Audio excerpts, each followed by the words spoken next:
आज हम स्टार्ट करते हैं बेटा साइबर सिक्योरिटी के लिए जो नेक्स्ट वीडियो है। इसमें दिया है रेडिट, नोट में पढ़ो आप। रेडिट एक सामाजिक समाचार वेबसाइट और फोरम है जहां साइट के सदस्यों द्वारा कहानियों को सामाजिक रूप से क्यूरेट और प्रचारित किया जाता है। साइट सैकड़ों उप समुदायों से बना है जिन्हें सबरेडिट्स के रूप में जाना जाता है। देखो ये क्या कह रहा है कि पहली बात तो ये रेडिट है क्या चीज, मैं आपको दिखाता हूं। रेडिट एक वेबसाइट है बेटा, जैसे आपका फेसबुक है, थोड़ा सा उसके जैसा है। यहां पे देखो मैंने टाइप किया है रेडिट, गूगल पे अगर सर्च मारते हैं तो यहां पे आएगा रेडिट, ये आ गया फ्रंट पेज। तो इसको अगर क्लिक करते हैं, इसमें कुछ प्रॉब्लम इसलिए भी नहीं चल रहा है, लेकिन ये है किस टाइप की वेबसाइट, थोड़ा ये बड़ी वेबसाइट है। बड़ी मतलब क्या, खुल तो गया, चलो ठीक है। अभी इसमें क्या है ध्यान देखना। अभी ये फेसबुक जैसी वेबसाइट है, ठीक है। इस पे होता क्या है, इस पे होता है कि ये इस वेबसाइट पे बहुत से सदस्य होते हैं। जैसे फेसबुक पे सब लोग खाता खोलते हैं, सदस्य बन जाते हैं, वैसे ही इसके भी सदस्य बन जाते हैं, ठीक है। अब इसमें होता क्या है कि साइट सैकड़ों उप समुदायों से बना है जिन्हें सबरेडिट्स के रूप में जाना जाता है। उप समुदायों मतलब कई समुदाय से बना है। प्रत्येक उपखंड में एक विशिष्ट विषय होता है, जैसे कि प्रौद्योगिकी, राजनीति या संगीत। रेडिट साइट के सदस्य जिन्हें रेडिटर्स के रूप में भी जाना जाता है, ठीक है, जो इस साइट पे खाता बनाते हैं। देखो यहाँ पे दिया है साइन अप, जैसे फेसबुक पे आप जाते हो ना, खाता बनाते हो, ठीक है, ऐसे यहाँ पे साइन अप होता है, खाता बनता है। तो जो जो इस वेबसाइट के सदस्य होते हैं उन्हें रेडिटर्स कहा जाता है, ठीक है। वे सामग्री प्रस्तुत करते हैं जिसे बाद में अन्य सदस्यों द्वारा वोट किया जाता है, ठीक है। अब इस वोटिंग होता है, जैसे आप किसी की वीडियो लाइक करते हो, फेसबुक पे किसी के कमेंट को लाइक करते हो, वैसी वोटिंग होता है। लक्ष्य साइट के मुख्य थ्रेड पृष्ठ के शीर्ष पर अच्छी तरह से मानी जाने वाली कहानियों को भेजना है। देखो क्या होता है, जब भी कोई शेयर करता है किसी स्टोरी को, किसी कहानी को, जैसे यहाँ पे देखो कोई कवि की कहानी शेयर किया जाता है, ठीक है, ठीक है, जो कुछ भी वीडियो दे सकते हैं, अपना राजनीति से संबंधित कोई लेख इसमें डाल सकते हैं, है ना, जो भी साझा करते हैं। इसमें होता क्या है कि जो सदस्य होते हैं वो वोटिंग करते हैं, है ना। वोटिंग से क्या होता है मालूम पड़ता है कितने लोग इसको पसंद करते हैं, कितने लोग नहीं पसंद करते हैं, क्लियर। ये रेडिटर्स कहलाते हैं। नेक्स्ट चलते हैं बेटा। नेक्स्ट यहां पे दिया है पिंटरेस्ट। पिंटरेस्ट क्या है, पहले यहां पे टाइप कर लेते हैं, पिंटरेस्ट की वेबसाइट चालू हो जाएगी, ठीक है। यहां पे हम टाइप करते हैं PINTEPINTE, आ गया पिंटरेस्ट। अभी बहुत से ये वेबसाइट बहुत लोग जानते भी होंगे, जैसे बहुत लोग एंड्रॉइड यूज करते हैं, है ना। तो ये फोटोज के लिए होता है मोस्ट ऑफ, है ना। पहले पढ़ते हैं क्या दिया है। ऑनलाइन, ओके, दिया है कि ऑनलाइन पाई गई छवियां, छवियां मतलब क्या होता है, छवि मतलब होता है बेटा कि फोटोज, ठीक है। इसमें कुछ साइट में कुछ लग रहा है प्रॉब्लम है, खुल नहीं रहा है, यहां पे क्लिक करने के बाद नहीं खुल रहा है, ठीक, कुछ तो प्रॉब्लम है इस साइट में। चलो ठीक है, मैं इसकी व्याख्या कर देता हूं। कभी कभी होता है वेबसाइट भी कभी कभी नहीं चलती है। तो यहां पे क्या होता है कि ये फोटोज वाली वेबसाइट है, पिक्स इस पे अपलोड किया जाता है, ठीक है।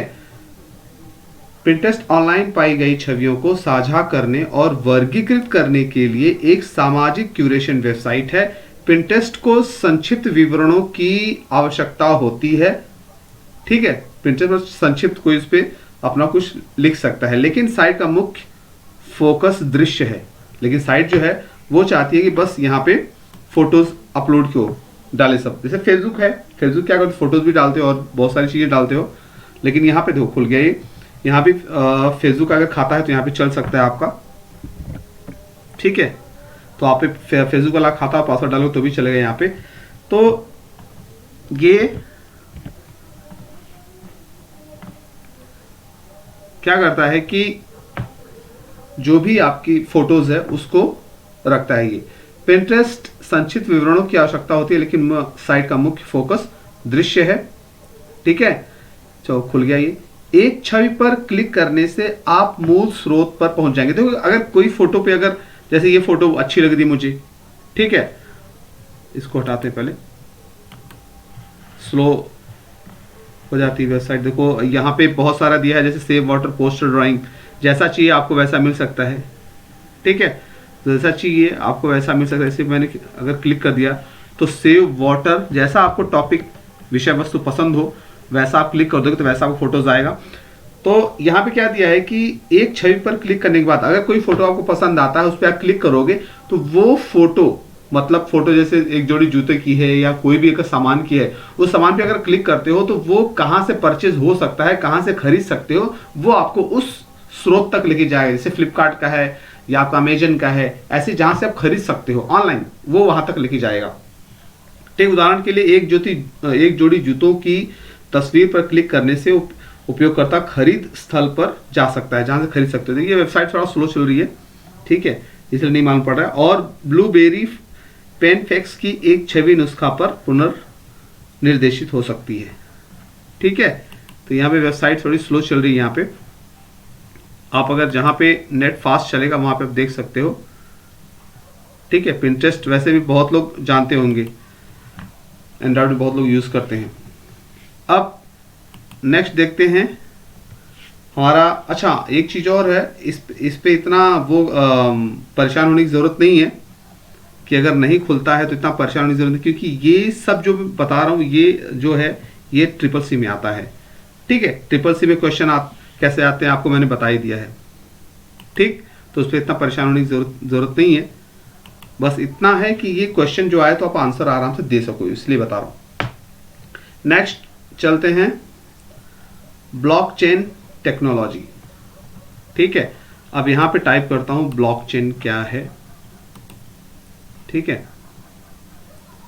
मैं ज़रा देख लेता हूँ अगर इमेजेस ऑफ प्रिंट, ये पिंटरेस्ट अगर चल जाता तो अच्छी बात है। देखते हैं क्या कहता है, एक बार और क्लिक करके ट्राई करता हूँ, तो खुल तो गया, ठीक है। तो कोई भी इमेज, जैसे ये इमेज है या कोई इमेज ले लेता हूँ, ठीक है। सब बहुत सारे हैं, जैसे ये कपड़े का है, मैं इसे क्लिक करता हूँ, लेकिन एक्चुअल में ये बहुत स्लो चल रही साइट, ठीक है बेटा, बहुत स्लो चल रही। देखो यहाँ पे जैसे मैंने क्लिक किया तो बहुत सारी स्टार्ट हो रहे हैं, ठीक है। तो यहाँ पे आप क्लिक करके देख सकते हो कि यहाँ पे इसके साथ क्या क्या है। काफ़ी स्लो है वेबसाइट, हालांकि नेटवर्क भी स्लो है शायद, ठीक है। अब ये यहाँ पे दिया है फोटोज,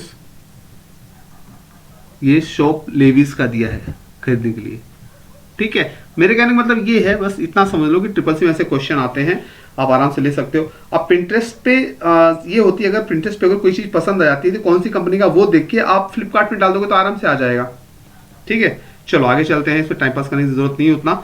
यहाँ पे मैं टाइप करता हूँ ब्लॉकचेन, ठीक है, BLOCKCHAIN,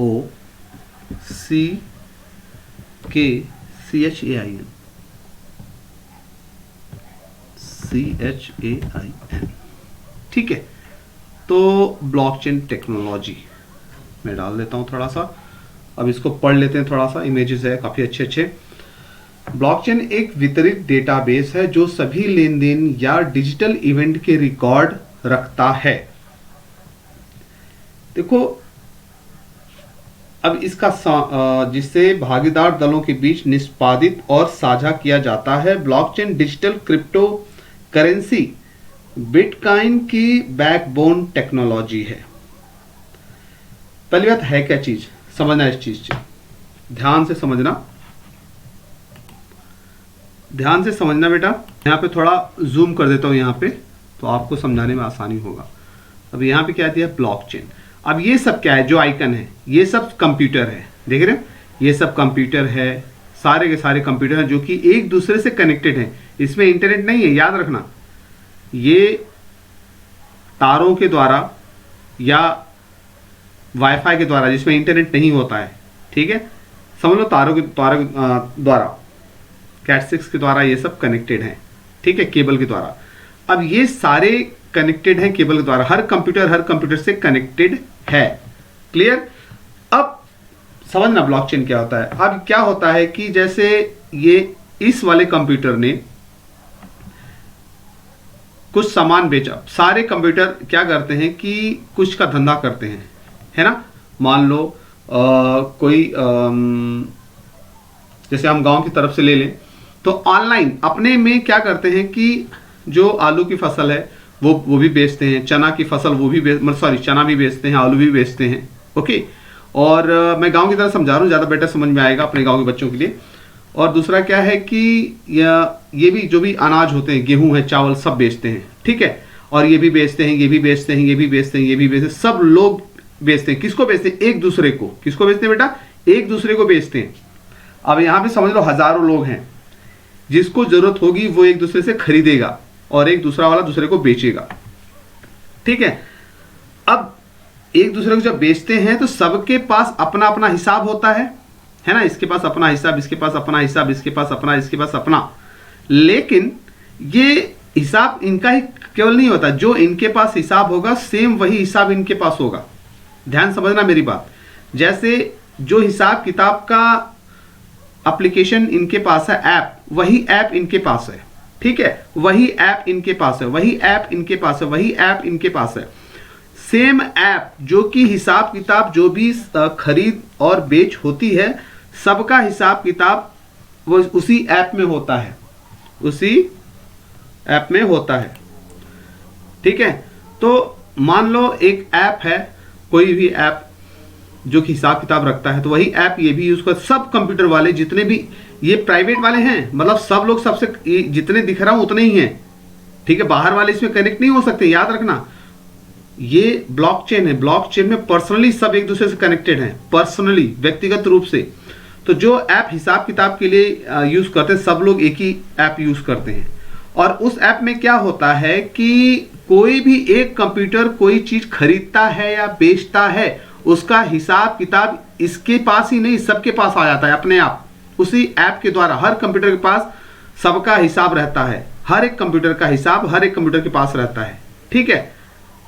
तो इससे क्या होता है, फायदा क्या होता है कि इसमें चोरी होने के चांसेस बहुत कम होते हैं, है ना। इस टेक्नोलॉजी में इंटरनेट की जरूरत नहीं है, ठीक है। इसमें इंटरनेट की जरूरत नहीं, ये पर्सनली सब एक दूसरे से कनेक्ट होते हैं।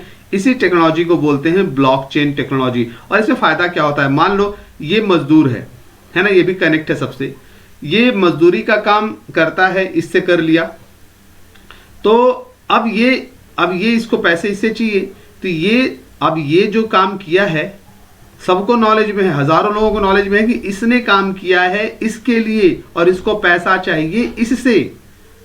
अब इतने लोग जानते हैं ये सब बात, तो ये वाला आदमी या कंप्यूटर कभी भी धोखाधड़ी नहीं कर सकता, क्योंकि इतने सारे लोगों को मालूम है ना, मालूम है तो धोखाधड़ी कर ही नहीं पाएगा। और सबके नॉलेज में है कि इसने काम किया, क्योंकि सबका हिसाब सबके पास है ना।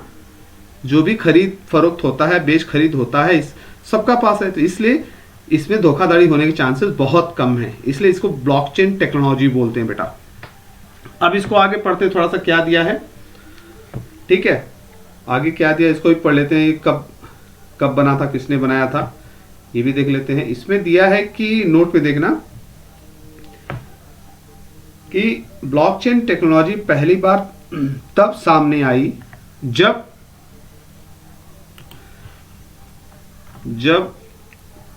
सातोशी नाकामोटो ने 2008 में बिटकॉइन, एक peer to peer electronic cash system पर एक श्वेत पत्र प्रकाशित किया। ठीक है, मतलब उस पे इस टेक्नोलॉजी के माध्यम से आप बहुत सारे कार्य कर सकते हो। इसको पीयर टू पीयर टेक्नोलॉजी बोलते हैं। देख रहे हो, हर कंप्यूटर से कनेक्टेड है, इसको पीयर टू पीयर टेक्नोलॉजी बोला जाता है। ठीक है, श्वेत पत्र प्रकाशित किया मतलब उस पर एक लेख लिख के प्रकाशित किया। ठीक है, अब ये बिटकॉइन क्या है समझना चीज की। जैसे हम रुपयों में लेन देन करते हैं बेटा, है ना, हम क्या करते हैं कि कोई सामान रुपयों में लेन देन करते हैं। और डिजिटल मतलब क्या होता है कि जैसे आप पैसा यहाँ से वहाँ ट्रांसफर करते हो, किसी से खरीदना है तो आप ऑनलाइन पैसा ट्रांसफर कर देते हो, है ना। ऐसे ही एक ऑनलाइन पैसा है जिसका नाम है, समझ लो, बिटकॉइन। बिटकॉइन, ठीक है। अगर इसने काम, मैंने बताया था कि इसने अगर काम किया इसको 18 बिटकॉइन चाहिए इससे, तो ये 18 बिटकॉइन इसको दे देगा, है ना, 18 बिटकॉइन इसको दे देगा। अब ये बिटकॉइन कितना है, कैसे है, ये सब का हिसाब अलग अलग होता है। जैसे 10 रुपया जो है, हम कोई सामान खरीदते हैं 100 रुपये का, तो 100 रुपया एक प्रूफ है कि जिससे हम सामान खरीद रहे हैं, तो वो आदमी 100 रुपया ले लेता है। और 100 रुपया के ऊपर सरकार ने लिखा है कि मैं धारक को 100 रुपये अदा करने का वचन देता हूं। 100 रुपया प्रूफ है कि 100 रुपये का मूल्य उसको, अगर जिसने 100 रुपये का सामान बेचा है, उसको 100 रुपया जब लेता है तो वो 100 रुपये का यूज कहीं और कर सकता है। क्लियर, आगे पढ़ते हैं। ब्लॉकचेन टेक्नोलॉजी कैसे काम करती है। बिटकॉइन ब्लॉकचेन का एक प्रसिद्ध उदाहरण है। बिटकॉइन एक क्रिप्टो करेंसी है और इसका उपयोग डिजिटल संपत्तियों को ऑनलाइन लेन देन करने के लिए किया जाता है। ठीक है, डिजिटल संपत्तियों को, जैसे इसके पास ऑनलाइन कुछ सामान बेचते हैं तो इसको कितने बिटकॉइन मिलेगा, अब उसी हिसाब से इसको बिटकॉइन मिलेगा, है ना। तो डिजिटल पैसा होता है ये बिटकॉइन,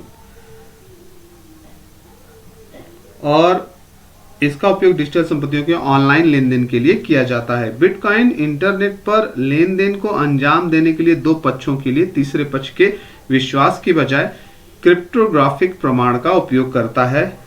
प्रत्येक लेन देन डिजिटल हस्ताक्षर के माध्यम से सुरक्षित रहता है। वही चीज जो मैंने बताया, समझाया कि ऐप के द्वारा ये होता है, मतलब कितना कॉइन चाहिए उनको, है ना, कितना पैसा चाहिए, कितना ये आपको करेंसी चाहिए। अब दिया है कि डिस्ट्रीब्यूटेड डाटाबेस, इसमें कोई सेंट्रल सर्वर या सिस्टम नहीं है। सही बात है, इसमें सेंट्रल कुछ है, ऐसा नहीं कोई मेन बड़ा कंप्यूटर हो उसी के आधार पे सब कनेक्टेड हो, ऐसा नहीं है। सब सबसे कनेक्टेड है, इसमें कोई मुख्य कंप्यूटर नहीं है। सेंट्रल सर्वर मतलब मुख्य कंप्यूटर जो ब्लॉकचेन के डेटा को रखता है ना। ऐसा नहीं कि कोई मुख्य कंप्यूटर है ना, उसी पे सबका डाटा रहता है, ऐसा नहीं है। इसमें सबका डाटा सबके पास रहता है। किसी एक ने भी, या इस कोने में दिया, इस छोटे से कंप्यूटर ने भी अगर कोई चीज खरीदा या बेचा तो इसका हिसाब सब में आ जाएगा, सब कंप्यूटर में अपने आप आ जाएगा। ठीक है, वही चीज बता रहा है। जो ब्लॉकचेन के डेटा को रखता है, डेटा दुनिया भर के लाखों कंप्यूटर में वितरित किया जाता है जो ब्लॉकचेन के साथ जुड़े हुए हैं। अब नोड्स क्या दिया है, नोड ब्लॉकचेन नेटवर्क से जुड़ा एक कंप्यूटर है। नोड मतलब क्या, एक कंप्यूटर, जो इसको नोड बोलते हैं, है ना। ये सब कंप्यूटर हैं लेकिन इसको नोड भी बोलते हैं। जैसे इंसान होता है, आदमी होता है, लेकिन उसका नाम भी अलग होता है, पिता का नाम उसके अलग होता है, उसका खुद का क्वालिफिकेशन अलग होता है। ऐसी कंप्यूटर है, लेकिन कंप्यूटर के इतने सारे कंप्यूटर जो एक दूसरे से कनेक्टेड है, इनको नोड बोला जाता है। ये एक नोड, ये एक नोड, ये एक नोड, है ना। ये कौन सा वाला नोड है, ये फलाने का नोड है, ये फलाने का नोड है ना। नोड ब्लॉकचेन नेटवर्क से जुड़ा एक कंप्यूटर है। क्लाइंट के उपयोग से नोड ब्लॉकचेन से जुड़ जाता है। क्लाइंट ब्लॉकचेन पर लेनदेन को मान्य और प्रचारित करने में मदद करता है। जब कंप्यूटर ब्लॉकचेन से जुड़ता है तो ब्लॉकचेन डेटा की एक प्रति सिस्टम में डाउनलोड हो जाती है। देखो इसमें क्या होता है, जैसे मान लो ये कंप्यूटर भी मान लो अभी नहीं जुड़ा है, ये कंप्यूटर अभी इस ब्लॉकचेन टेक्नोलॉजी से जुड़ जाता है, तो अपने आप इन सबके पास जो हिसाब किताब का ऐप होता है, इसके पास भी अपने आप डाउनलोड हो जाता है। ठीक है, और ये भी इनसे जुड़ जाता है,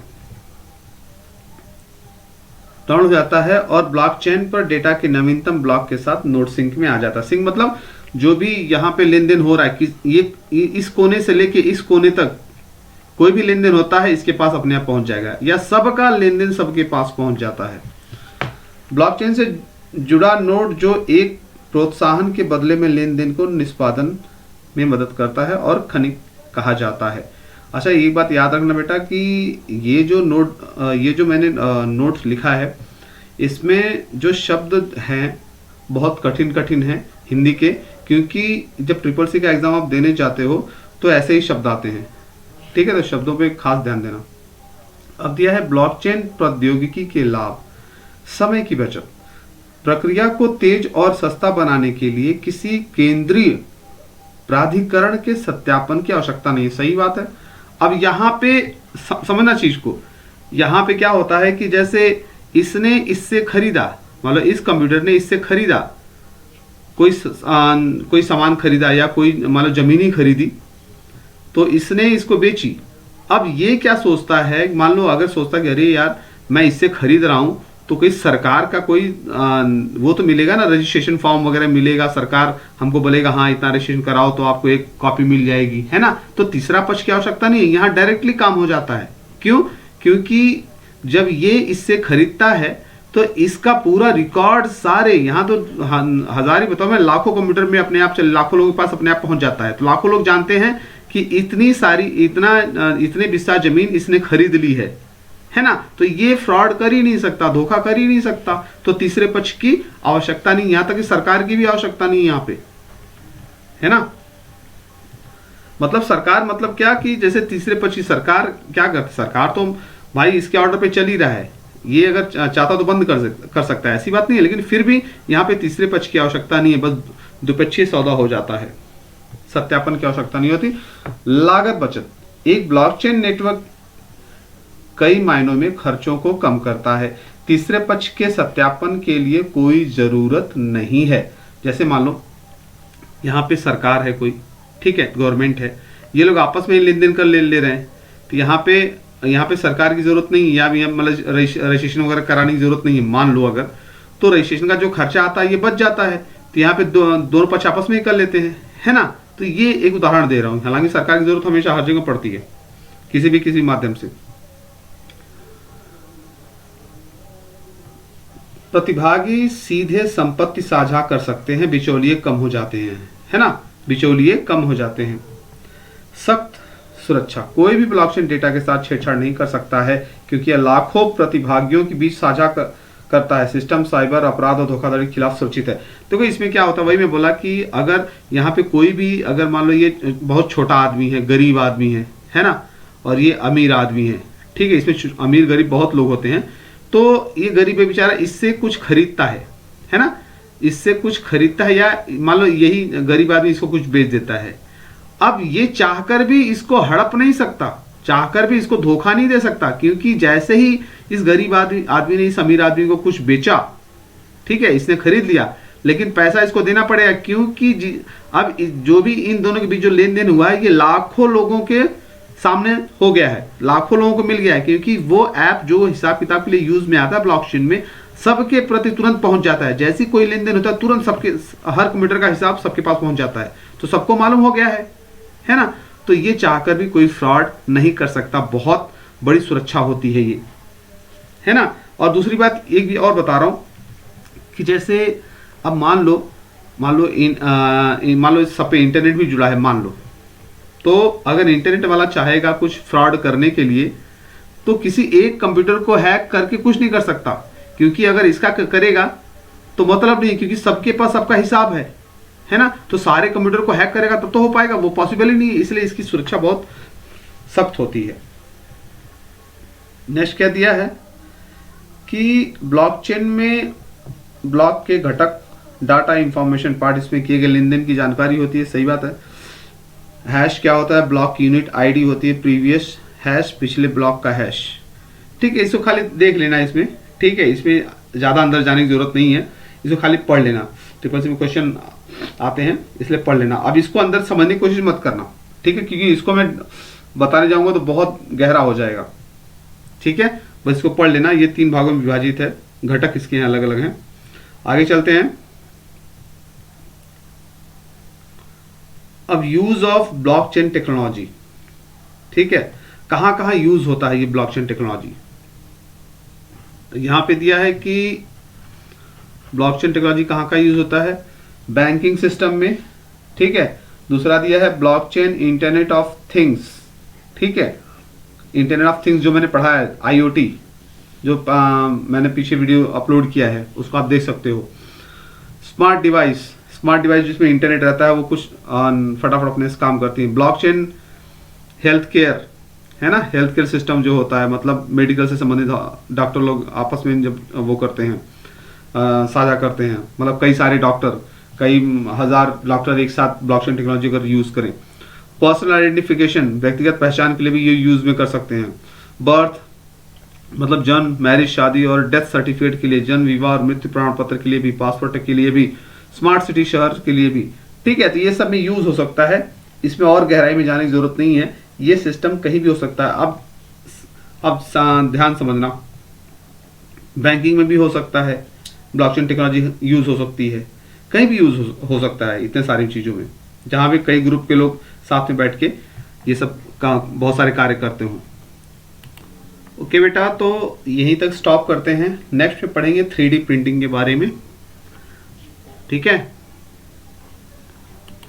तो अच्छे से आप नोट बना लेना इसको।